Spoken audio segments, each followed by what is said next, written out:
welcome back to Libib's booktube channel. My name is Kaylin and I filmed this video yesterday and I honestly hate every single ounce how it's filmed.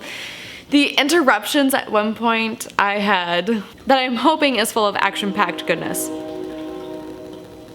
And there's a train. It was really loud. Like, excuse me, sir. And Sam's home. And there's a steamboat out the window. What a time to be alive in my video. Train, steamboat, boyfriend, all pop in. And I just went back and I like rewatched the film and I was like, I hate this. Like, I don't want to edit this and I don't like it. I want to refilm it. So I'm refilming it today. So if you have any experiences like that, let me know in the comment section down below, where if you ever film a video and you're like, I don't like this, and then you refilm it the next day, because that's me right now. So another important announcement, I got to try some pumpkin spice latte yesterday, which I was all here for. My inner self is just like trying to live its best life, but there's a full moon right now and it's making things very interesting. Got some water, trying to stay hydrated, and I'm gonna be talking about my most anticipated fall releases of 2019. So 2019 is kind of like this really awkward year as I'm looking for releases. Trend that I'm seeing is we no longer have these ongoing series. So it's a whole new different type of breed of books being released, which, I mean, I'm all excited, I'm all here for it, but it's like weird to see like we don't have another Throne of Glass book being released. I mean, we have another Rick Riordan. I was gonna say Rick Riordan, but we have another Rick Riordan book being released. I just can't think of anything else off the top of my head besides like Throne of Glass being released. So anyhow, I'm gonna get to it. These are the books I'm most anticipated for. They're in no particular order. I don't have the release dates. They're just gonna be talked about in this kind of casual chillax video is what I'm going for. The first release is going to be Pumpkinheads by Rainbow Rowell and Faith Hicks. It talks about two kids working in a pumpkin patch. Need do I say more? The cover is absolutely stunning. It's graphic novel, so I'm already here for it.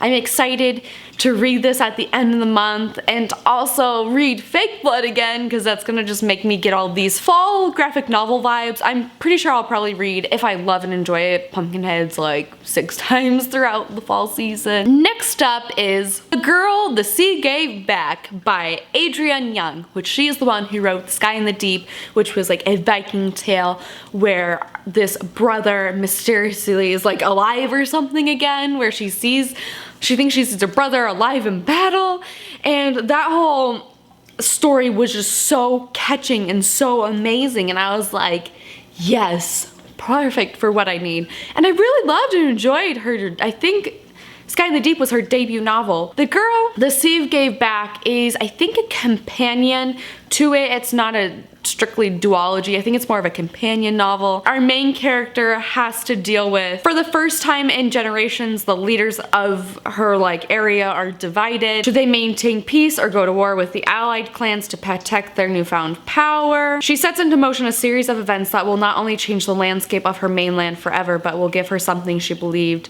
she could never have again, a home. I haven't heard much about it. That's like the blurb on Goodreads, but it just, if it has anything to do with like Vikings and anything like her first novel, I'm really sold because I loved the Vikings. Next up is Harry Potter and the Goblet of Fire, the illustrated edition. Illustrations by Jim Kay, novel by J.K. Rowling, and this comes out I think the first Tuesday in October, and I am here for it. I'm so here for it. This is one of my most hyped releases, because last year when I found out it wasn't gonna be released, your girl was so sad, so upset, just so sad. I've been trying to slowly reread the entire Harry Potter series.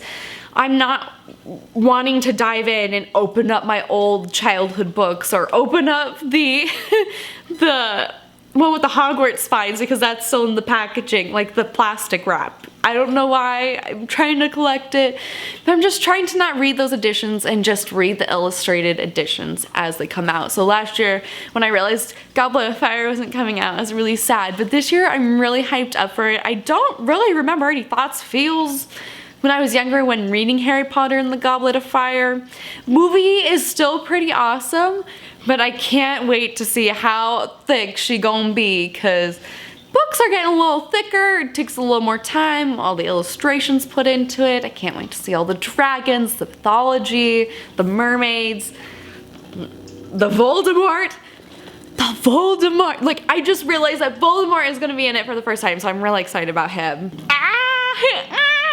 Next up is an adult novel that I'm really excited for, even though I haven't read any of her other books. It's probably the most hyped book of the year. I know people were trying to sell their soul for it and other body parts on like Twitter and at BookCon and Book Expo, BEA, whatever BookCon thing with BookCon that happens. But it is Ninth House by Leigh Bardugo, and I just know it's an adult novel. The cover looks amazing, and that's all I want to know. So if you want to know, I would go check it out on Goodreads, or else I'll try to leave a link in the description box below where you can go check it out. I want no spoilers. I want to know nothing going into it. I just know there's a lot of hype, and I'm really excited. Next up is Rebel by Marie Lu, and I'm kind of surprised it made it on this list because I'm excited because the cover looks fun and interesting. We get a continuation on Day in June, I think. I'm gonna have to go back and reread the entire series, but I know I really enjoyed that series. I've heard nothing, absolutely nothing about what this added on book is doing, or if there are gonna be any more books also added on. Am I scared? A little. But we'll deal with it. Next up is The Bone Houses by Emily Lloyd Jones, and the cover is creepy. Clicked on it on Goodreads one day, saw that it was a YA horror novel, and I was like, yes! Yes, yes, yes! I am so excited. Like, I want so many YA horror books that are gonna give me the spookies, because I'm not interested in adult books at this time. Like, I really don't care. But I'm so excited to see that there are just being a couple more like YA horror releases. Risen corpses are known as bone houses, and a legend says that they're the result of a decades-old curse. When Ellis, an apprentice mapmaker with a mysterious past, arrives in town, the bone houses attack with new ferocity. What is it about Ellis that draws them near? And more importantly, how can they be stopped for good? Together, Ellis and Ryan must embark on a journey that will take them deep into the heart of the mountains, where they will have to face both the curse and the long-hidden truths about themselves. Okay, spooky curses, climbing mountains. Not like your typical spooky haunted horror novel, but sign me up. But anyways, that's gonna be it. Are you excited for pumpkin spice lattes, fall weather, fall fashion, the whole fall scene? Let me know in the comment section down below, and your most anticipated release. Anyways, don't forget to hit like and subscribe, and I will see you guys next Thursday for a new bookish video.